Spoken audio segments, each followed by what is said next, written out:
Do you suffer from a lack of a father figure? Do you have clinical depression? Have you ever accidentally broken your mom's favorite coffee cup, and when she found out you did it, she tied you to a bed and spanked you with a metal spatula? If you said yes to any of these things, I don't care. And to keep it a bean, no one cares. Hey, what's up, everybody? Welcome to the Whomst. I'm your host, George Collins. It is September 4th, 2024. It is 10 p.m. I'm supposed to be at work in like 2 hours. I woke up, I want to say an hour and a half ago. I guess I went to sleep too early. I'm still trying to figure out my sleep schedule, but I went to sleep way too early and I woke up too early. And that's why I have this conundrum where I have this mental freeze and I just lay in bed thinking, oh, I should probably go back to sleep. And then the other half of my brain is like, you might as well just stay up. You got the energy, knowing that I'm going to be sleepy and tired by the time I get to work. It's a whole thing. It's whatever. So I decided to be productive today. I posted a bunch of, I am slowly in a transition. I guess that's the word, transition. Moving all my videos from TikTok and putting them on YouTube. I gotta start watching that because I'm getting more views. Am I? Yeah, I'm getting more views on YouTube with those clips than I am on TikTok. Because TikTok, for some reason, the moment I hit 200 views, it's over with. It doesn't share it anymore. Very few videos get over like 1,000 views, and it might sound like a lot, but it's nothing because how fast people be scrolling, including me, that view doesn't mean anything. Like, you'll forget what you watched 3 videos ago. Sometimes I'll scroll so fast that I'll see something. I'm like, okay, and my brain won't process that. Hey, I should probably go watch that for like 3 more scrolls. It's ridiculous. But yeah, anyway, I think that's what my weekend is going to be consistent of. Is just transitioning those videos over. It's not even that fast. Just all I gotta do is just stay focused, get off my phone, and just do it. Just take an hour. I got a couple dozen videos. I can just post it, schedule it, call it a day. That's one thing too. In this like these 18 months, I need to figure. It's not even 18 now. It's 16. 2 months already passed already. I paid rent twice. Time is flying. like I thought before. I was like, I need to hurry up and get going with a lot of these like movements that I'm trying to do, because in no time this year and a half lease will be up. And I'm gonna blink and it's already gonna be 2026. Is that right? Yeah, that's when the lease is up. But anyway, the topic for today. Y'all been hearing about people saying that $1 million isn't a lot of money. Is they saying that it's not life-changing amount of money, and they giving dumb reasons like, oh, we live in New York. Even in New York, $1 million is a lot of money. Listen to this clip. I still think $1 million is a lot of money. It's a lot of money. It is. And when people say a lot of money, I think they confuse it with life-changing money. Mm-hmm. Like a lot of times, it's also life-changing money. $1 million is life-changing money. It can be. It can be. No, it is. Not it can be. It is. It's not enough to live the rest of your life without having to work. Today in northern New Jersey, New York, $1 million is not life-changing money. Not at all. It's not. Not even It close. is. Yes, it is. $1 million would change my life, and I'm not poor. I think we take it a change and we're going to start being semantic-y with change. Of course, it could change. You could go buy a new car, which would inherently change your life. Mm-hmm. We talk, but when I think when people say change your life, they mean like drastically change your life. If we gave you another $1 million today, it could buy you a house. That would change your life. Yeah. That's not what life-changing means to me. That's what they I don't have to work I think that's anymore. what life-changing means to a lot of people. To a lot of is people, that when they it say means life-changing, I think that's 67% of Americans don't have an ancillary $500 in the event of an emergency. Mm-hmm. What are y'all talking about right now? You're right about that. I agree with that. I'm not disagreeing with you. I think it's how you use the money, though, Joe. $1 million is life-changing money for most people in America right this second. I'm just gonna say this: if you can't make $1 million work, no matter where you live, You the problem, all right? you have terrible responsibility with money. That's all it is. Then I love the clip. This is from Joe Budden's podcast. I forget what the name of it is, but you just search his name. One of the dudes try to like sprinkle in, I'm not broke though. $1 million is life changing money, but I'm not broke though. Like that was like unnecessary. That just shows where everybody except Joe, because he was the one who had the right mindset, weird enough. But everybody else is like, oh, it wouldn't work because they probably bad with money. They probably spend it in ways they don't need to. Because trust me, $1 million would do me good. Even if I do blow a lot of money, I would nowhere. I would. Damn, I can't talk. Look, all I'm saying is 15 to 20,000 would restart my life, set me free from the creditors and the loan sharks and the mafia and all that stuff, right? Again, I'm repeating myself, but people who don't make that work, make $1 million work, are just terrible with money, or just saying that because it's, I don't know, it's like a mix of greed and just ignorance. Like the guy who mentioned, "Oh, I'm not broke though." It's like this broke mentality. So you have to always have a bigger number, and then these people will be like, "Oh, every time they'll have these situations where they run into big money. It's always a house. It's always a house. It's always some big expense. It's never okay. I'm gonna use this money. I'm trying to use this money and see if it's gonna be here in 3 months. That type of mentality. You know what I mean? Because it's not a joke, but a statement I've always said: if I ever hit the lottery, I'm super honest about it, even though it sound fake. If I were to hit the lottery, I wouldn't spend a dime of it for like the first month, because one, to see if it's real, like see if I don't wake up from this weird dream or anything like that, you know. But really, the truth is, I'll do that really to see, so I don't blow through it. Like these people who want to buy a house, which is dumb, which sounds dumb coming from me saying that you shouldn't buy a house. But my mindset is that these people will say that, but they never have a plan. You never have okay, I'm gonna buy a house. They'll like you see basketball stars, football stars, rappers. They'll get their big check. And, I bought my mama a house. And it's like, okay, that's nice. I mean, I'm pretty sure she had a place to stay before. It's like it's nothing wrong with an apartment. Just pay off the apartment for like a year and see if you still gonna have money at the end of the year. You know what I mean? It's like, it's always blow it as fast as you can. And that's a good example. Jay Morin, the basketball player, the dude who kept getting suspended for basically game banger bullshit. Remember him? He was blowing money on mansions and stuff like that. I'm like, and then you getting suspended, bro. You buying these, like, I don't know how much they were, but I'm pretty sure they're not cheap. All right, you got to pay the taxes. You got to do all this stuff, maintenance on them and all that good stuff. You bought a house. You bought multiple houses, I believe, and then you getting suspended from the job that's paying for it. It don't make no sense. You almost got he got so lucky. That's what's crazy.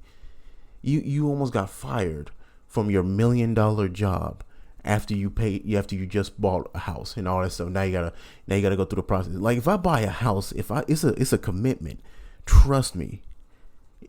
If I'm gonna buy a house, especially $1 million house or something like that, I'm not signing that paper unless I am for sure I can handle it. Not only the house, but like I said, the maintenance, or like the yard work, or if it's a mansion, you're gonna have to have a crew, unless you just have somebody there or living there.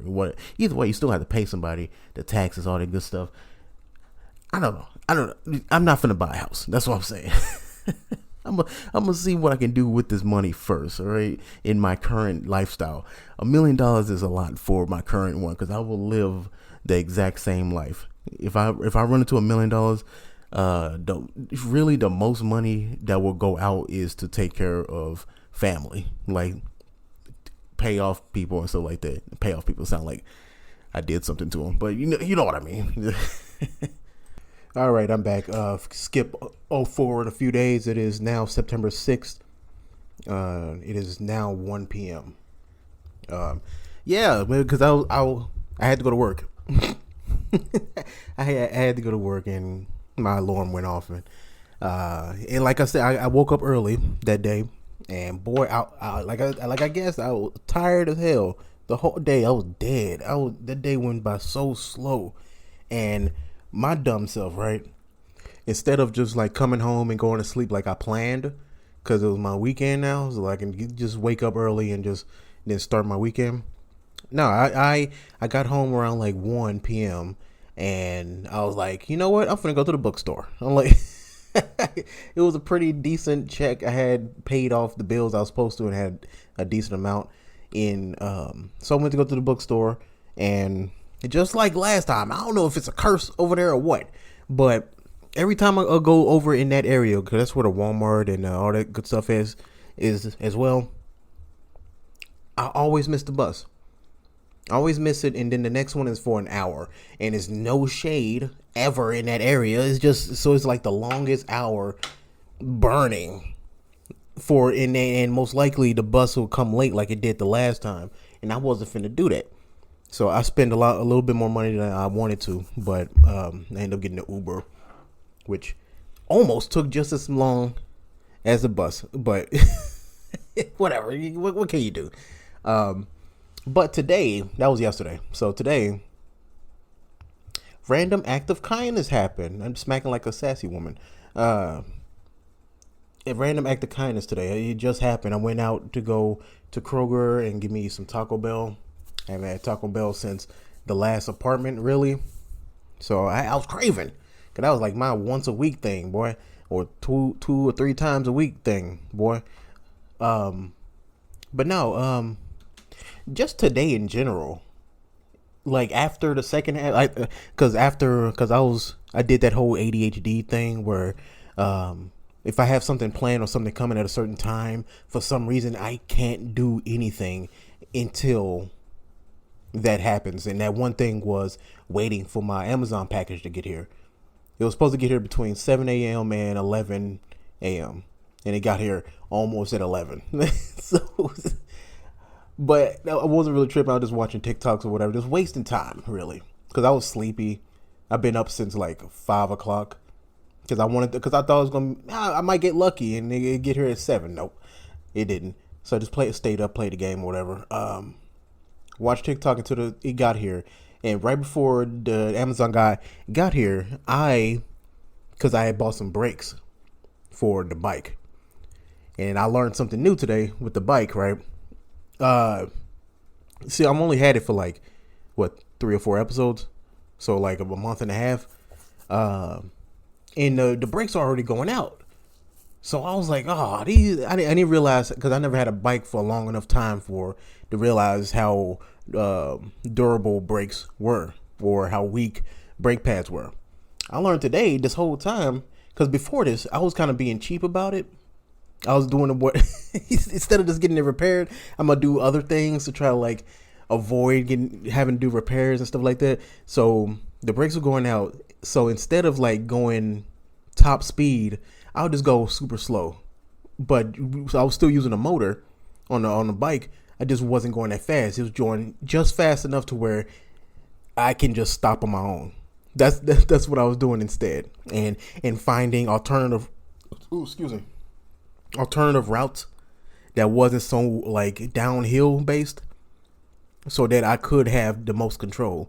And I gotta say, this last week was pretty scary. It was pretty scary, man, because this is the first time I got caught in the rain twice, 2 days in a row. Because of course I bought the bike during the summertime, so of course it don't rain during the summer, but now it's starting to get cooler. It rains during the winter time. It's not winter time, but it's getting there. You get the point. That's when it starts raining, which makes no sense. Who designed this shit, right? I really don't think God likes Texas as much today. I think that's why they pray so much, because they know how much he doesn't like them. But whatever. The point is, So I knew I needed to do brakes, but it was hot still, and I was more kind of assuming, oh, it's just the heat and the metal and all that good stuff. So like I said, find alternative routes and going slow. I wasn't in a rush. I was still getting home and to work in like 10 minutes is nothing, right? Even if I go fast or slow, it don't matter, as long as I keep a steady pace and be careful. And when it rained, I know for sure that was really scary because it was raining really hard. One, I wasn't sure if the bike could even handle the water, which it does, which I'm happy about, because I definitely was going to try to get a refund. Because why the fuck can't a bike go outside? But it was raining so hard that it was on my glasses, so I had to ride in the rain on this bike with no brakes, with no glasses. So, boy, and I'm just soaking wet, just for 2 days straight, 2 days in a row. I'm like, this shit sucks. So I definitely just like borrowed money from myself for my next check and just bought the brakes, just to find out. Because once before the guy got here, and I knew the brakes was gonna be here in like an hour or so, I was like, okay, let me start looking up how to replace these brakes. Because it's not like, I don't know how long ago y'all have ridden bikes before, but it used to be, it used to have like those big black rubber pads that will squeeze the tire, the frame of the tire to stop. That's what I thought brakes were. But then I looked down and I realized that they upgraded. I'm pretty sure it's not new technology or anything like that, but it's pads now. It's like little spatula looking pads. And it's like a bunch of different types. Again, this whole situation like capitalism and stuff like that, where they make a bunch of the same fucking product but like slightly different, so that it's so damn dumb. But it took me a while to figure out the exact brakes I needed, and all the YouTube tutorials that I had that I've looked up didn't tell you how to do it. They just assumed that you knew the bike, so it's like, oh, you just take the tire off, and they were like vaguely pointing at stuff. They wasn't like holding my hand to like, because I don't know, it seems like it would seem like on paper replacing the brakes on a bike would seem easy, and after learning it is. But before, he's like, I don't like working on my own stuff. That's why even with the car, with the oil changes are easy. I've never done one, but I watched the videos. It seems easy. Replacing brakes on a car seems easy. It's just about doing it. I've never done it on my own stuff because I don't want to break my own stuff. And that's the same way with this bike. But damn, I'm fucking rambling. Jesus Christ. I do all this right, and replacing the bike, replacing the pads, just to find out two things. One, when I first bought the bike, I had to install it. I had to build it myself. The only thing that was installed was the frame and the back tire where the motor was. Everything else, I had to put the tire on, put the handle on, and the basket in the back and all that good stuff. I had to do all that by myself. So I put the front tire on wrong. The brakes in the back were fine. What I found out was why it felt like it was, I didn't have any brakes at all, because all the weight was pushed up on the back brake pads. So it ended up, what I thought I rubbed them thin. What ended up happening was that it has like a hydraulic system or something like that. I could be saying it wrong, but they had a hydraulic system where when I was pushing it so hard on those brakes that it eventually just opened up, and I had to retighten it. But I didn't know that. I thought it was just, when I found out that I put the tire on backwards, I put that on. Now the front tire is tight, and when I hit the handle for the back one, it's super loose still. So just fiddling around with it, I found out about the hydraulic thing, and I just tightened it up, and it's brand new. So I bought the brakes for no reason. The old brakes were still brand new. They were a little dirty, but they were still brand new. They just needed to be Titan. That's all. That's all it was, and that was a good thing. But the random act of kindness. I'm sorry, just 10 minutes of that. The random act of kindness was this lady at Kroger. Because I don't bring my wallet to Kroger because they have Kroger Pay and it has my wallet on my phone. So it's no point in me bringing this ID and stuff like that. I'm riding a bike, I could lose it or whatever. Ain't no point. And I was buying Taco Bell too, so it's like I bought it online. I didn't need my ID. I didn't need my deposit. Debit. Damn, I can't talk. So I went to go pay for my stuff. It's like it's like $13 worth of stuff, right? And the app wasn't going to the Kroger Pay part. It did, like, you put the code in and it wouldn't move. So I told her, "Oh, I'm sorry, you got to put all this stuff back. I didn't bring my wallet. Kroger Pay acting up." And I don't know. It could be three things that happened. Well, because what she did some scanning, put some numbers in, and the balance went to zero. She was like, "All right, you have a good day." I was like, "Oh, thank you." So she paid for my stuff. The cashier, the self-checkout lady, she was paid for it. And then I'm walking off, and I'm paranoid. Like, I don't know if she paid for it or she canceled it out, and I just walked off with the groceries. I just stole the shit. I don't know. Or I don't know if she paid for it or it was like some like hidden. Hey, don't tell everybody. Don't tell anybody about this. Is their system is down.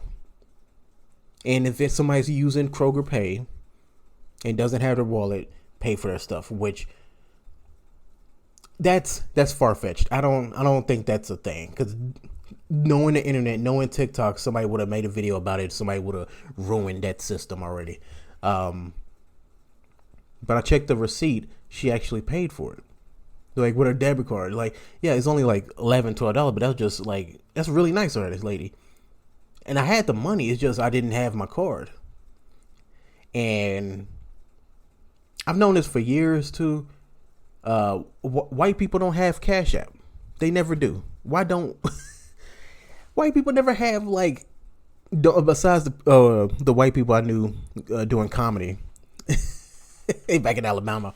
That's the only white people I know who have Cash App or like Venmo or something like that. They never do. These Christian family white people, they never have Cash App. Like, you don't send money to each other. They probably use Apple Pay. Apple Pay, and more like you have to have like a system. I don't know, because I went and got my Taco Bell and I came back because, again, I was a little paranoid. I'm like, I ain't used to that. So I was like, I came back and I was like, "Hey, do you have Cash App?" And she kind of like gave me a look, not like a racist or anything like that. Just like, then she kind of like don't like confrontation kind of look. You know what I mean? So I walked off. She kind of like ignored me a little bit. So I'm thinking, in that 5 minutes, she forgot what I look like. She just forgot who I look like, who she just paid. I don't know, or she got really scared because I came back and she's not supposed to be paying for people's stuff or something like that. And she was like, "Oh, you're gonna get me in trouble" type. I don't know. It's a lot of things, but shout out to that lady. I'm not gonna say her name because, again, these stores are like weird about stuff like that. Like if I try to come back with some cash and give it to her, I don't know if management is gonna like look at it like a tip, and at least in my experience working at Walmart, yeah, they don't like people giving tips. They don't like employees receiving tips, even though I did anyway. But still, but yeah, that was just like random, man. I appreciate it. Because I was really on the I wasn't really sure if I was gonna get both these little groceries and get Taco Bell. I was gonna get one or the other, but then she paid for that. I was like, "Oh, I guess I'm getting Taco Bell too." Shout out to that lady, man. But to end this episode on a more depressing note, y'all heard about the school shooting in Georgia, Appalachia High School, if I said that correctly. The teen, Colt Gray, accused of fatally shooting 4 people at his Georgia high school, appeared in court Friday along with his father, which I'm happy the parents are getting blamed for this stuff too, because it's getting out of hand. Like, you can't, people be at one control and freedom of guns and stuff like that, but don't got the responsibility. They think responsibility is letting them hold it and do whatever they want to and have access to it. It's like, oh, that's just showing that they're mature enough. No, obviously they don't. They can't. They're not allowed to drive, smoke, drink. They can't do nothing. But why the fuck are you giving these people guns and stuff like that? And some of the comments, right? And when I first heard about it, they was like, oh, he's just a baby. Like, no, the moment you bring a gun to a school and you do that stuff, you lose that title. You're not a baby. And I'm kind of glad. I think they finna charge him as an adult. If it's Georgia, I believe so. I'm not sure yet. It's not the answer isn't available yet. But Colt Gray, who was charged as an there we go, boom. Colt Gray, who was charged as an adult at age 14, sat motionless while being informed by Borough County Superior Court judge that if convicted, he faces life in prison with or without parole for each of the 4 counts of felony murder against him. The teen was initially told that he could face the death penalty, but the judge later clarified that because he's under 18, he could not face death. And I wonder what the father is getting charged of. His father, Colin Gray, appeared minutes later in the same Windier courtroom where he told that he faces a maximum sentence of 100. God damn. That's crazy. He getting more. It seemed like he getting more years than him. It seemed like he's getting more jail time than his son, who actually did the crime. I get it. I'm not saying that he shouldn't. I'm just saying it's like, damn, that's crazy. Where he told that he faces the maximum sentence of 180 years in prison if convicted of all counts against him. He is charged with 4 counts of felony involuntary manslaughter, 2 counts of felony second-degree murder, 8 counts of second-degree cruelty to children. So I guess there's something out here that he hitting his kid or some shit. I don't know, or not taking care of him correctly. The 54-year-old rocked back and forth in his seat while listening to the judge. He appeared to sniffle while being presented with paperwork by his attorney. Authorities said Colin Gray knowingly allowed his son to have access to the semi-automatic assault style rifle that was used in Wednesday's shooting at Appalachia High School, which also left 9 wounded. So he killed 4 people and wounded 9 more. I think it was 2 teachers and 2 students. People trying to say it's bullying, but I also hear stuff that is like his second day at that school. So it's like, come on now. This following the FBI revealing that last year the father and son, this is the crazy part, were investigated over claims that then 13-year-old had made online threats about school shooting. That investigation ended without charges or arrests being made. Something about like they didn't have, you know how they are. They don't have enough stuff to do to arrest someone, or they don't take these charges seriously, or it's just noted and they just got an eye on them. And I think one of those, you know, I got a video. I'll play the video. We do have the director there of the Georgia Bureau of Investigation, also the Barrow County Sheriff. Let's listen. We wanted to come back and update you on the progress of the case this evening. I appreciate you being here. In coordination with the District Attorney Brad Smith, the GBI has arrested Colin Gray, age 54, in connection to the shooting here at Appalachia High School.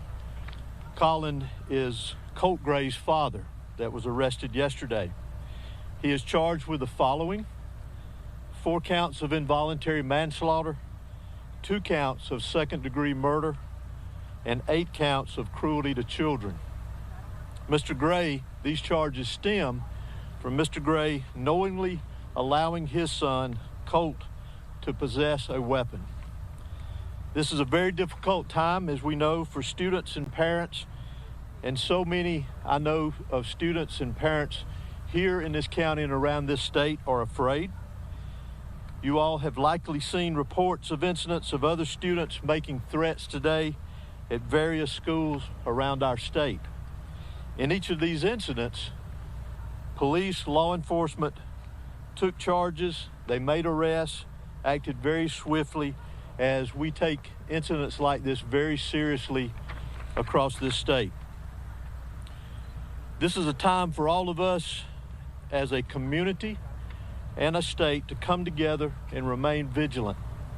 Students must be supported and encouraged here in this community and across this state to contact a member of their school faculty with any and all concerns of suspicious activity that they may see.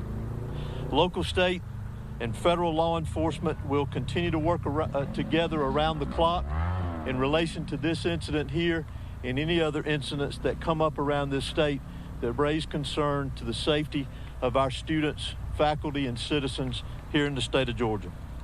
Additionally, Colt Gray, that was arrested yesterday for this incident, has now been charged with 4 counts of felony murder.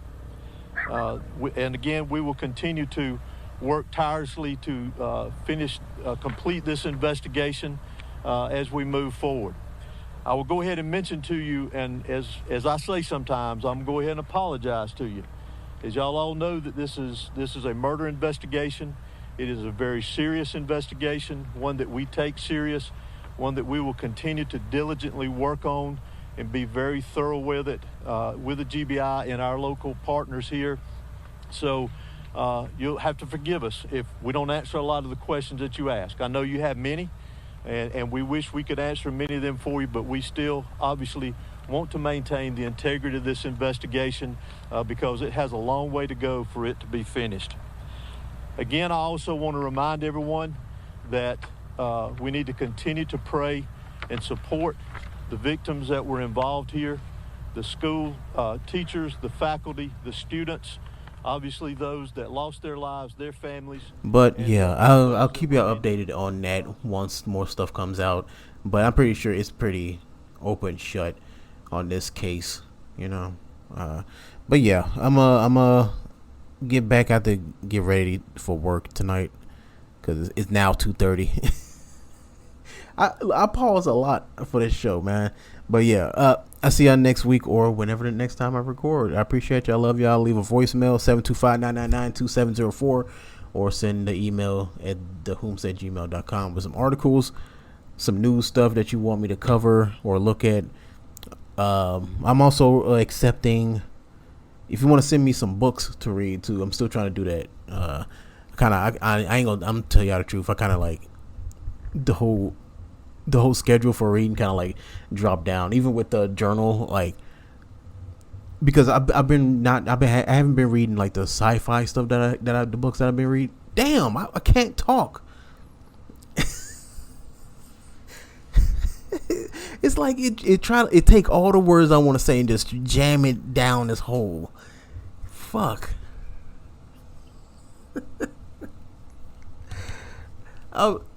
My schedule's fucked up. I'm trying to get back to doing it.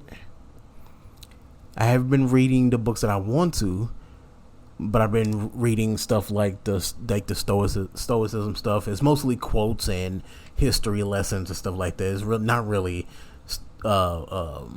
stuff that can help me with my book or something like that. Nothing like that. So anyway, enough of that. I'll see y'all next week or whenever. Thanks for listening.